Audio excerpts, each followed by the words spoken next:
Bienvenue dans l'édition du soir sur Grand Lille TV en ce mardi 28 avril. On fait le point sur l'actualité du Grand Lille.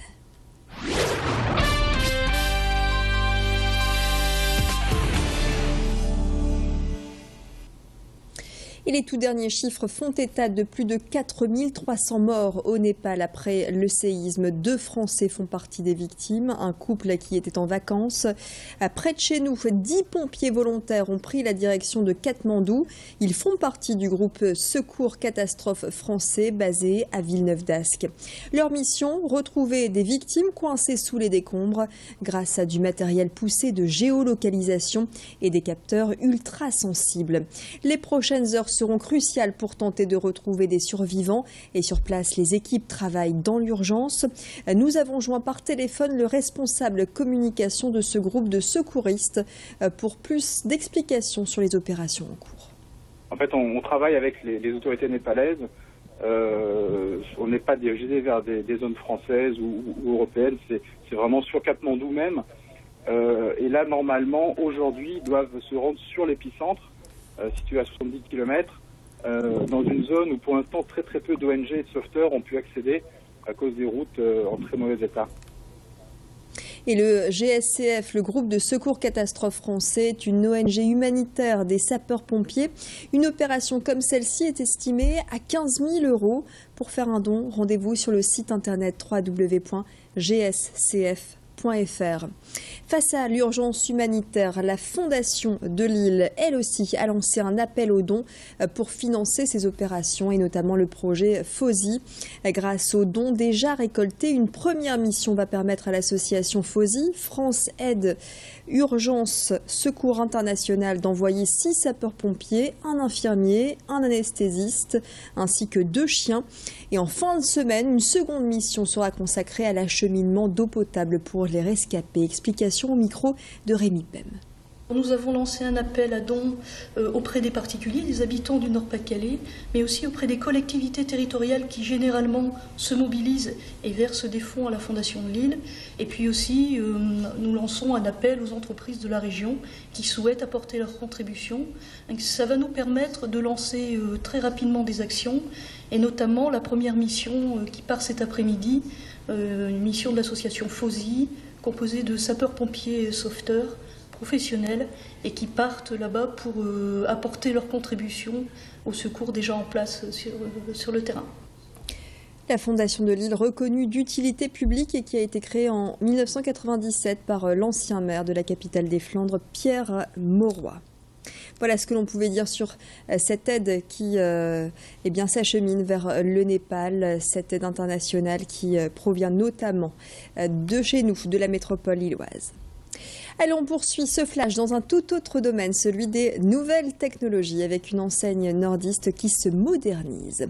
Top Office est spécialisée dans les fournitures et le matériel de bureau. La boutique historique est basée à Villeneuve-d'Ascq depuis près de 20 ans. Désormais, les vendeurs sont équipés de terminaux mobiles pour plus d'efficacité et de conseils auprès du client.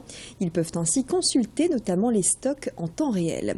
Et puis l'enseigne propose une gamme de services ou d'objets high-tech connectés. C'est le cas de l'imprimante 3D mise à la disposition de tous ou encore d'un bureau qui permet de recharger son smartphone sans câble mais avec un chargeur intégré. Explication avec le directeur des ventes au micro de Fanny Brodillon. Un bureau connecté, c'est un bureau qui va permettre aux utilisateurs de plus en plus contemporains et équipés de connecter leurs outils sur ce bureau. On va poser le smartphone sur le bureau qui va se charger tout seul.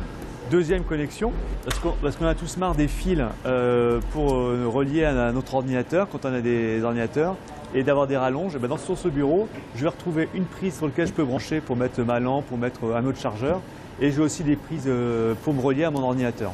Voilà ce qu'est un bureau connecté, les bureaux du futur. Découvrons un artiste rencontré au hasard d'une rue par nos journalistes Rémi Pem et Sarah Natier. Il s'appelle Mozart. Ce Lillois est passionné de graffiti depuis l'âge de 15 ans. Une forme d'expression artistique qu'il a pratiquée dans la rue dans un premier temps.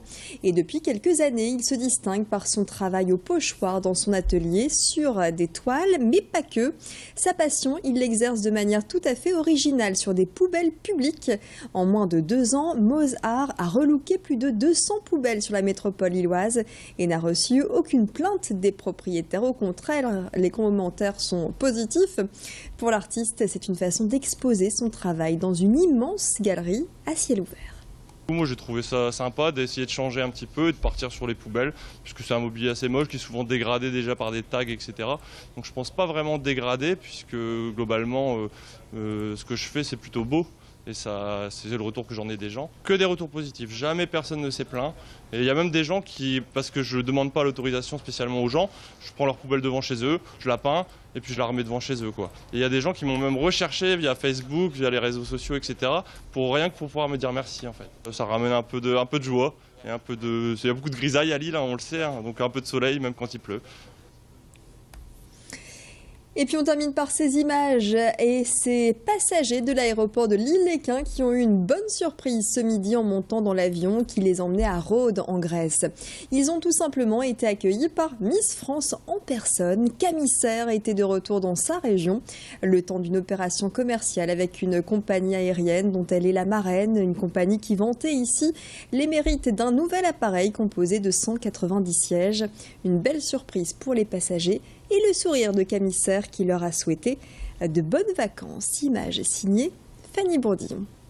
C'est la fin de ce flash. Merci de l'avoir suivi. Dans quelques instants, les prévisions météo et puis l'info trafic. Excellent moment à vous.